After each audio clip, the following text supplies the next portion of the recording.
नमस्कार, स्वागत है आपका जी बिजनेस में। मैं हूं दीपक डोभाल और आप देख रहे हैं आपकी खबर आपका फायदा।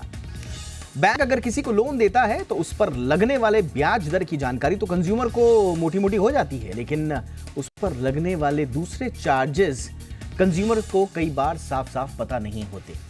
लेकिन आरबीआई जल्द ही ऐसे नियम लाने की तैयारी में है जिसमें लोन की ब्याज दर में ही दूसरे सभी चार्जेस इंक्लूडेड होंगे, ताकि कंज्यूमर को पता चल पाए कि सभी चार्जेस जोड़कर उसके लोन की एक्चुअल ब्याज दर कितनी पड़ेगी। ऐसे में आज हम इसी पर चर्चा करेंगे, समझेंगे कि इससे कंज्यूमर को कितना फायदा होगा, साथ ही इससे बैंकों की ओर से लिए जाने वाले तमाम तरह के चार्जेस को लेकर कितनी पारदर्शिता आएगी।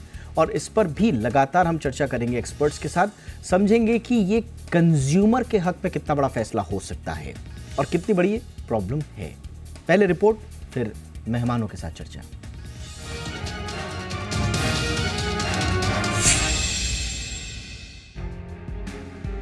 आरबीआई ने मॉनेटरी पॉलिसी में लोन पर लगने वाले चार्जेस में पारदर्शिता लाने पर जोर दिया है। एपेक्स बैंक का कहना है कि कर्जदार को पता होना चाहिए कि वो जो लोन ले रहा है उसे उस पर कितना वास्तविक ब्याज दर देना होगा। इससे लोन की प्रक्रिया में पारदर्शिता आएगी।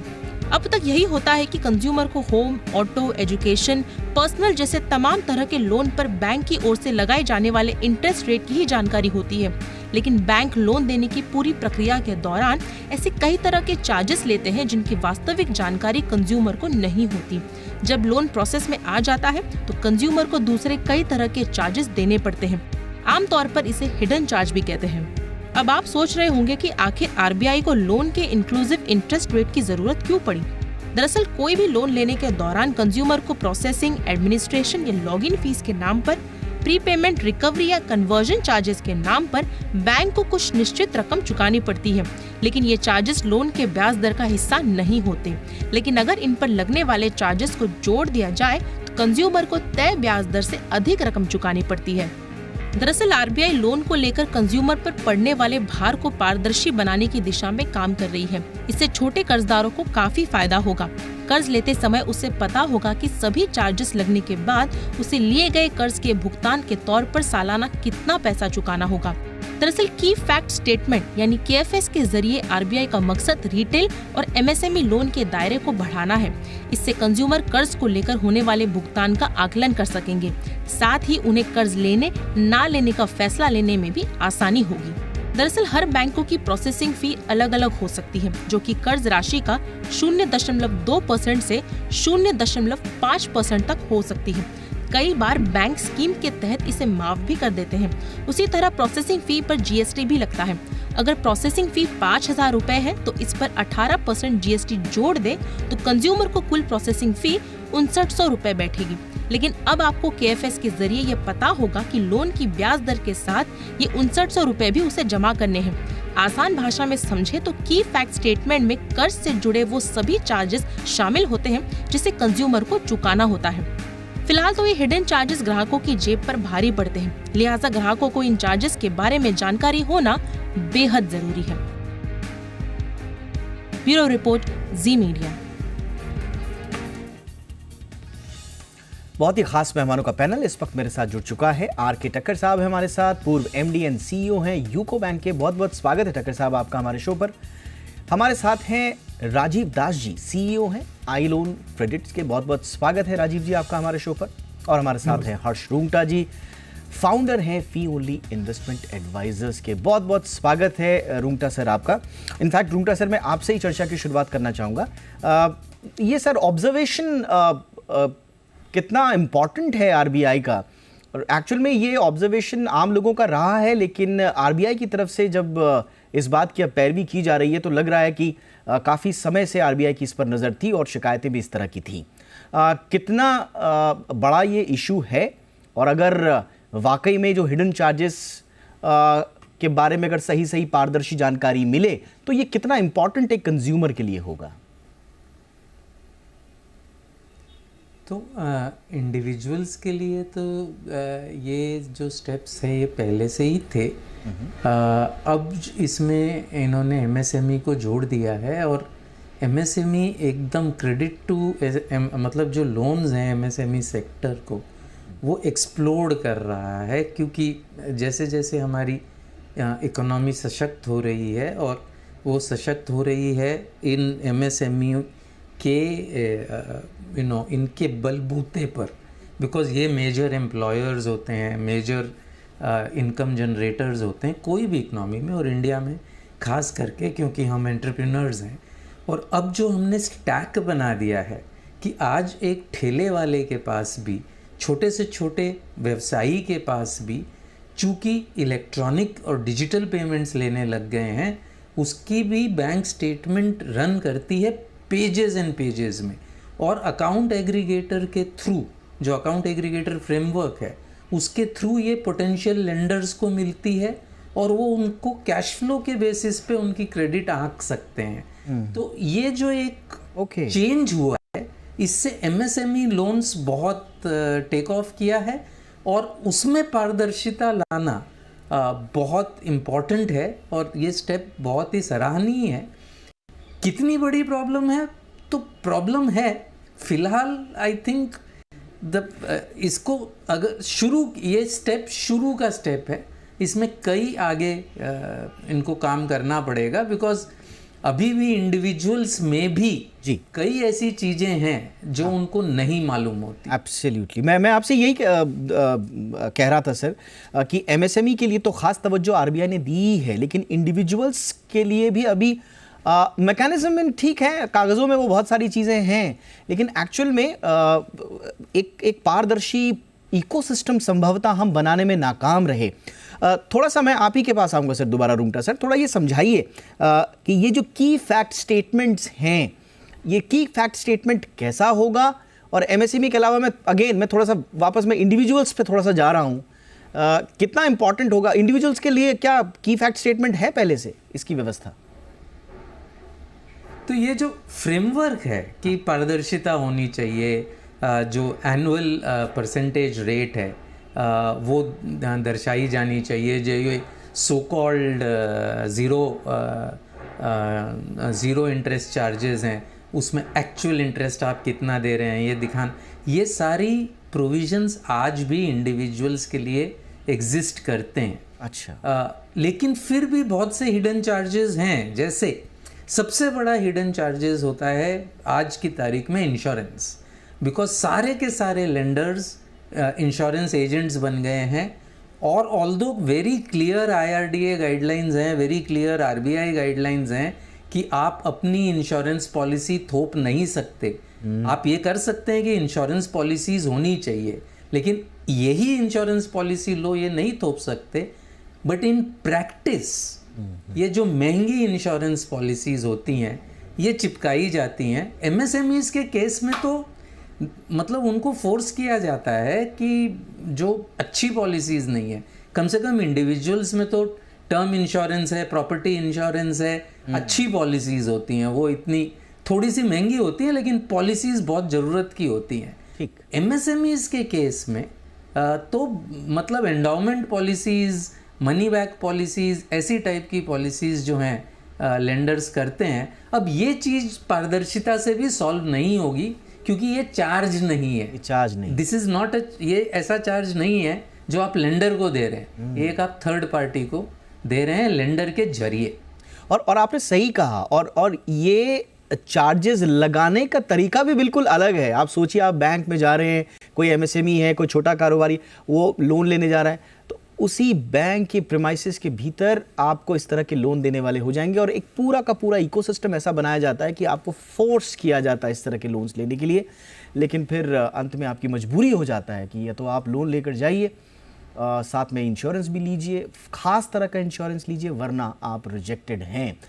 ठक्कर साहब, ये बड़ी विडंबना रही है कि भारतीय बैंकिंग व्यवस्था ने जितना अमूलचूल परिवर्तन किया है देश की इकोनॉमी में, उतना ही एक बड़ा दाग पूरे बैंकिंग सिस्टम पर लगता है हिडन चार्जेस की वजह से। क्या मजबूरी होती है सर बैंकों की ये हिडन चार्जेस रखने में? देखा जाए, कैलकुलेट किया जाए तो प्रोसेसिंग फीस, छोटी मोटी चीज़ें, ये इतने ज़्यादा चार्जेस नहीं है कि इससे बहुत ज़्यादा फर्क पड़ जाए, लेकिन उसके बावजूद बैंक इन्हें छुपाते हैं लास्ट तक, या कभी कभी पूरा ही छुपा देते हैं। क्या मजबूरी है सर इस तरह की? नहीं, देखिए, ऐसा नहीं है कि कुछ मजबूरी है या कुछ उन पे फोर्स किया जाता है किसी के ऊपर। ये जो आरबीआई का स्टेप है, ये बेसिकली एक ट्रांसपेरेंसी लाने के लिए है। और अगर आप देखें पिछले 6 से 8 महीने के अंदर आरबीआई ने पहले भी 2-3 ऐसे स्टेप्स लिए हैं। जैसे एक था कि जो पहले पीनल इंटरेस्ट चार्ज होता था, उसको अब उन्होंने बोला है कि आपको शुरू में ही बताना पड़ेगा। वो उसको पीनल चार्जेस आप ले सकते हैं, बट आपको शुरू में बताना पड़ेगा अपने कस्टमर को, चाहे वो रिटेल कस्टमर है या कोई दूसरा कस्टमर है, कि वो पीनल चार्जेस कितने होंगे। और वो खाली आप जो अमाउंट इन डिफॉल्ट है सिर्फ उस पे लगाएंगे। पहले क्या होता था कि कई इंस्टीट्यूशंस पूरे अमाउंट पे ही, जिसने अगर एक किस्त का डिफॉल्ट किया तो वो पूरे लोन अमाउंट पे ही लगा लेते थे पीनल इंटरेस्ट। तो ये आरबीआई ने वो क्लियर किया है कि जब भी आप कोई लोन सैंक्शन करते हैं तो आपको कस्टमर को बताना पड़ेगा कि आप पे क्या पीनल चार्जेस होंगे, और वो खाली डिफॉल्ट अमाउंट पे लगेंगे। सिमिलरली उन्होंने अभी पीछे एक और जो रिसेंट गाइडलाइन इशू की है, वो है रिगार्डिंग जब रेट ऑफ इंटरेस्ट स्पेशली जब बढ़ रहे होते हैं तो कस्टमर को एक ऑप्शन दी जानी चाहिए कि वो फ्लोटिंग से फिक्स्ड में वो कर सके कन्वर्ट। और ये भी उसको at the time of sanction बताना पड़ेगा कि उसके पास क्या ऑप्शन होगी, या वो इंस्टॉलमेंट को अपना रिपेमेंट पीरियड बढ़ाना चाहता है या अमाउंट ऑफ इंस्टॉलमेंट बढ़ाना चाहता है। ठीक है। तो ये सब धीरे धीरे स्टेप्स लाए जा रहे हैं, एक ट्रांसपेरेंसी के लिए, और दूसरा है कि कस्टमर को मालूम होना चाहिए कि अगर मैं आज लोन ले रहा हूँ तो मेरी क्या लायबिलिटी होगी फ्यूचर में, या क्या और इंक्रीज हो सकती है। तो ये भी एक उसी ठीक के है सर। एक डायरेक्शन में ये एक स्टेप है कि जब कस्टमर लोन लेगा जी। उसको मालूम होगा हाँ। कि मेरी इंस्टॉलमेंट सब कितना? चार्जेस मिला के मुझे इतना पैसा देना पड़ेगा। इतना पैसा देना तो पड़ेगा। ये आपने तो सही आपको कहा सर कि आरबीआई की तरफ से तो ये एक और एक स्टेप है इस दिशा में कि पारदर्शिता आए। राजीव दास जी, लेकिन विडंबना ये है, आप सोचिए इस देश की विडंबना और इस देश में जो लोग कर्ज लेते हैं उनकी विडंबना सोचिए। एक पूरा पारदर्शी ऑफिशियल सिस्टम इन प्लेस है, वो सो कॉल्ड पारदर्शी मैं उसको बोल रहा हूं अभी, लेकिन सोचिए हम हिडन में तो जा ही नहीं रहे हैं। ये 15 तरह की हैं, मतलब किस किस तरह के चार्जेस हैं, before loan is dispersed and after the loan is dispersed, 15 से 16 तरह के चार्जेस हैं। लेकिन सोचिए जो सबसे प्रमुख हमारे सामने सबसे पहला है वो है प्रोसेसिंग फीस। आप किसी कर्ज लेने वाले से पूछिए, वो जब तक उसका कर्ज पूरा नहीं हो जाता वो प्रोसेसिंग फीस को लेकर कंफ्यूज रहता है, क्योंकि बैंक बोलते कुछ है, करते कुछ है, एजेंट ने कुछ बोला, बाद में कुछ और मिला। तो एक तरह का डिससेटिस्फैक्शन उसके मन में रहता है। बैंकिंग सिस्टम के प्रति वो पूरा भरोसा नहीं जगा पाता, क्योंकि उसको छोटी छोटी चीज़ें भी नहीं बता पाती। ये ऐसा क्यों है सर? ये क्यों ये बैंक छुपा जाने की प्रवृत्ति, दबा जाने की प्रवृत्ति, कहीं से बोला और कहीं से निकालने की प्रवृत्ति क्यों? देखिए, आरबीआई का ये एक सराहनीय स्टेप है टुवर्ड्स ट्रांसपेरेंसी, जो एक पूरी सिस्टम में आना चाहिए था। इसका एक मुख्य कारण ये भी है कि बहुत सारे कंप्लेंट जो आरबीआई की तरफ आज जाते हैं, हमने भी एक एनालाइजेशन किया था कि अराउंड 70-80% ये पेनल्टी, इंटरेस्ट और इसकी तरफ ही जाते हैं। जैसे हर सर ने बोला कि पेनल्टी के ऊपर पेनल्टी रेज कर देते हैं, या फिर जो ऑटोमेटिकली जो आपका प्रोसेसिंग फीस है उसके ऊपर एक बाउंस चार्जेस भी होता है अगर सच्ची आपका डिफॉल्ट हो गया। तो एक छोटी सी लोन, तो पहले जो कॉर्पोरेट लोन्स लेते थे लोग, तो ये सब चीजें जो कंपनीज लोन लेती है वो ये सब चीजों का ध्यान रखती थी। पर जब आप इंडिविजुअल की तरफ जाते हैं, जब आप रिटेल लोन्स, आप कंज्यूमर लोन्स या स्मॉल एमएसएमई लोन्स या लार्ज एमएसएमई लोन्स, उसमें क्या होता था कि कस्टमर को कुछ आइडिया नहीं रहता था कि मेरा एक्चुअल जो मेरा, अगर सपोज मेरा 25% रेट ऑफ इंटरेस्ट है या 20% रेट ऑफ इंटरेस्ट है, उसमें मैं प्रोसेसिंग फीस दे रहा हूँ, मैं अदर चार्जेस दे रहा हूँ, और अगर मैंने साथ में इंश्योरेंस वगैरह भी सब जोड़ दिया, और तो मेरा जो आईआरआर है, जो फाइनल जो रेट ऑफ रिटर्न है, वो करीब 25% तक पहुंच जाएगा। तो ये एक कंफ्यूजन था। उसमें आपने सही कहा कि बहुत सारे एजेंट्स भी इन्वॉल्व रहते थे जिन्होंने उसको सही डायरेक्शन नहीं दिया है या फिर कुछ छुपाया है। सो पहले जो नॉर्मली होता था कि एक सैंक्शन लेटर होती थी, आप सैंक्शन लेटर में सैंक्शन कंडीशंस लेकर रहते थे, आप उसको साइन कर लेते थे और ये आपकी एक बेसिस हो जाती थी।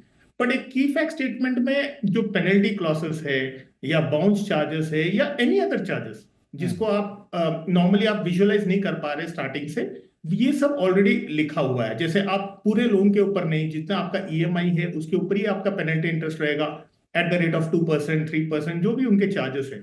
सो आई थिंक सो ये जो स्टेप लिया है आरबीआई ने, ये जो कंप्लेंट्स जो आ रही थी, जो आरबीआई के पास मुझे हर दिन में कई हजारों कंप्लेंट्स आती थी, विच आरबीआई को भी इश्यूज होती थी, बैंक्स को भी इश्यूज होती थी।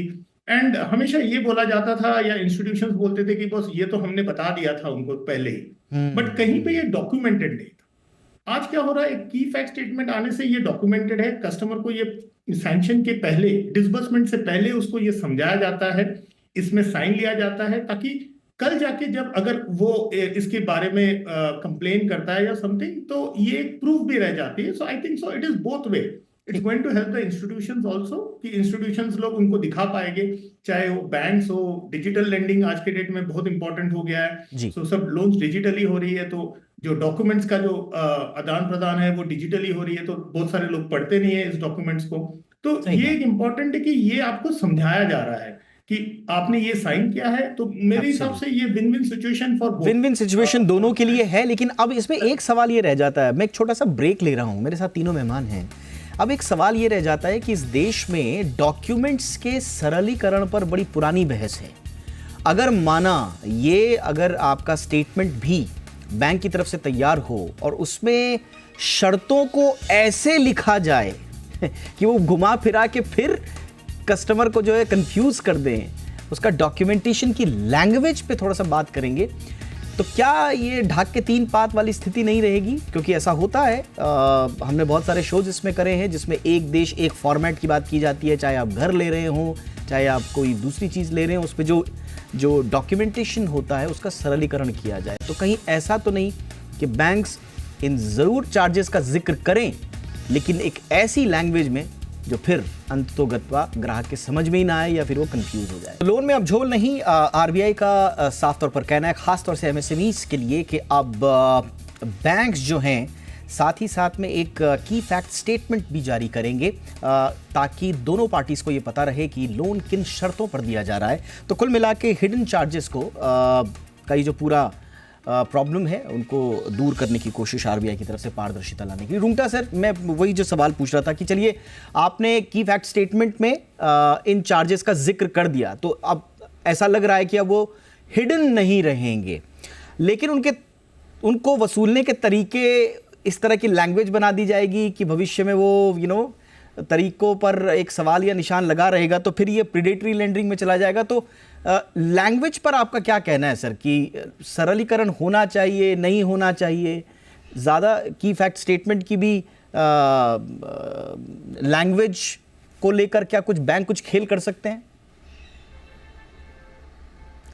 सबसे पहली बात तो मेरे ख्याल से प्रॉब्लम इतनी बड़ी नहीं है जितना हम सोच रहे हैं, लेकिन ऑब्वियस बात है कि अब चार्जेस की बात करें तो अगर एमएसएमई लोन लेता है तो उसके कम से कम पोस्ट लोन, प्री लोन के तो आपने कहा ही प्रोसेसिंग फ़ी ये है, उसमें एक दिक्कत ये है कि कई चार्जेस तो हैं जो आप बैंक को दे ही नहीं रहे, आप इंश्योरेंस कंपनी को दे रहे हैं, तो आप कोई वैल्यूअर को दे रहे हैं, लेकिन वो दे इसलिए रहे हैं कि बैंक इंसिस्ट कर रहा है कि आप इसी वैल्यूअर से डील करें, इसी लॉयर से डील करें, इसी इंश्योरेंस कंपनी से पॉलिसी लें। तो एक तो वो हो गया जो लैक ऑफ पारदर्शिता है, और सेकंड ये है कि इतने सारे चार्जेस होते हैं कि अगर आपके लेंडर्स, आप एमएसएमई हैं, अगर आपके कस्टमर्स ने कैश जमा किया, अगर वो आपके मेन ब्रांच में जमा करेंगे तो इतना कॉस्ट है, दूसरे ब्रांच में जमा करेंगे तो इतना है, चेक्स जमा कर, मतलब अगर पेमेंट, मतलब इतने सारे चार्जेस की कैटेगरीज होती हैं कि वो जो उसमें मेन चार्ज है वो छुप जाएगा। इवन जो सो कॉल्ड ये टी बैक स्टेटमेंट है, अगर उसमें 25 चार्जेस हैं तो उसमें जो मेन चार्ज है वो छुप जाएगा। तो इसका इलाज यही है कि पारदर्शिता सिर्फ चार्जेस बताने में नहीं होनी चाहिए, पारदर्शिता आपकी एबिलिटी टू शिफ्ट में भी होनी चाहिए। बिल्कुल आज की तारीख में तो एक काम आरबीआई ने कर दिया है कि प्रीपेमेंट चार्जेस नहीं लगते अगर आपका फ्लोटिंग रेट लोन है, लेकिन जो प्रक्रिया है लोन शिफ्टिंग की वो सिंपल नहीं है, बहुत मुश्किल है उसको सिंपल अगर इनफैक्ट सर हमारी एक कलीग हैं ऑफिस में, वो बता रहे हैं कि सिंपल लोन लेने में भी किस तरह से बैंक कर रहे हैं। एक बड़ा जाना माना बैंक है, हमारे कलीग ने वहां पर अप्लाई किया, उनको बोला गया कि आपका ये लोन अमाउंट आ जाएगा, घर पे आके लोग चले गए, सब कुछ हो गया, प्रोसेसिंग फीस काट दी गई और उसके बाद उनको इन्फॉर्म किया गया कि साहब अभी नहीं मिलेगा आपको, आप साल 2 साल 3 साल बाद एलिजिबल होंगे। उनका साफ तौर पर कहना था कि कम से कम प्रोसेसिंग फीस काटने से पहले ही बताया जाती है बात।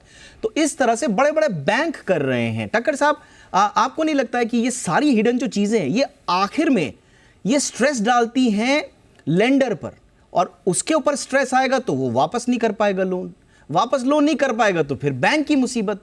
तो ये छोटी सी चीज बैंकों को समझ में क्यों नहीं आती? नहीं, देखिए जो आप कह रहे हैं उसमें सच्चाई है। इश्यूज हैं तभी रिजर्व बैंक ये गाइडलाइंस लेके आया है, अदरवाइज तो परहैप्स लाने की जरूरत नहीं थी। बेसिकली क्या है कि बेसिकली जैसे हम कहते हैं, जैसे हम फाइन प्रिंट बोलते हैं जी, नॉर्मल जो एक एग्रीमेंट होता है या डॉक्यूमेंट्स होते हैं, ना किसी को टाइम होता है और ना ही कोई इतना मतलब समय निकाल के उसको पूरा पढ़ता है कि मैं देखूं उसमें क्या चार्जेस है। तो जो एक की फैक्ट स्टेटमेंट है, इसका बेसिक पर्पस यही है कि जो भी चार्जेस हैं, एटलीस्ट जो भी उसके खर्चे होने वाले हैं लोन सैंक्शन के दौरान और चाहे बाद में भी जी, वो उसको एट अ ग्लांस शुरू में एक बड़े सिंपल तरीके से उसको सामने दिख जाए। ये इंपॉर्टेंट होगा सर। ठक्कर साहब, मैं सॉरी मैं आपको बीच में टोक रहा हूं, मेरे पास वक्त की कमी है, लेकिन आपने अच्छा कहा कि सिंपल तरीके से। मैं ये उम्मीद कर रहा हूं कि केएफएस में एक सिंपल तरीके से उसको बताने की व्यवस्था होगी। फटाफट से राजीव जी संक्षेप में अभी और क्या क्या काम करने रह गए हैं आरबीआई को? देखिए, ये तो इट्स स्टार्ट है, जैसे हमारे फेलो पैनलिस्ट ने बोला है, बट इम्पॉर्टेंट है कि कस्टमर, मैं हमेशा कहता हूँ कि कस्टमर को अपने जो आसपास के एरियाज में जाके या फिर यू कैन सर्फिंग करके आपको थोड़ा सा खुद को भी प्रैक्टिकल होके इस बारे में सोचना पड़ेगा कि जब आप लोन लेते हैं, नॉर्मली क्या होता है, जब हम लोन लेते हैं तब हम एजेंट्स के पास या किसी और के थ्रू हम चले जाते हैं, जब हम सर्च नहीं कर पाते। तो ये सब बहुत इंपॉर्टेंट है। और इसमें क्या होगा, जो कंपटीशन होगा दे विल ऑल्सो भी, उन लोग भी एक्टिव हो जाएंगे, बिकॉज हर बैंकों का अलग अलग केएफएस रहेगा। तो इसमें क्या होता है, कस्टमर अगर जागरूक रहेगा तो वो खुद जाके 4 बैंकों के साथ नेगोशिएट भी कर सकता है कि ये मेरे को ये टर्म्स एंड कंडीशंस नहीं चाहिए जी, ओके, एंड दे कैन, ये एक अच्छी बात हो जाएगी कि कस्टमर को नेगोशिएटिंग पावर भी मिल जाएगा। बिल्कुल। और ये जो केएफएस है ये आपको हर वेबसाइट में, हर चाहे वो एनबीएफसीज हो, चाहे वो फिनटेक्स हो, चाहे वो बैंक्स हो, हर जगह पे आपको ये दिख जाएगा। तो मेरा ये मानना है कि आज नहीं, इमीडिएट तो ऑफ कोर्स जैसे फेलो पैनलिस्ट ने बोला जी जी बिल्कुल सरलता मिल जाएगी, but in the future also जब आपके actual rate of interest absolutely, देखिए ऑफर्स को इफेक्टिवली कंपेयर करने की सहूलियत आ जाएगी, नेगोशिएशन बेटर तरीके से करने की आ जाएगी, और जो अनफेवरेबल सर्कमस्टांसेस आ सकते हैं बोरोवर के ऊपर, जो वापस जो है बैंक के ऊपर स्ट्रेस डालेगा, जैसे हम जिक्र कर रहे हैं, इन सब से बचा जा सकता है। लेकिन एक सिंपल तरीका यही है कि इसको जितना सिंपल तरीके से हो सके इस पूरे इकोसिस्टम को हम इंप्लीमेंट कर पाएं। बहुत बहुत धन्यवाद आप तीनों का, आपने वक्त निकाला। Rajiv ji thank you so much, Rungta sir बहुत बहुत धन्यवाद सर, टक्कर साहब बहुत बहुत शुक्रिया सर आपका। आपकी खबर आपका फायदा में इतना ही, इजाजत दीजिए, नमस्कार।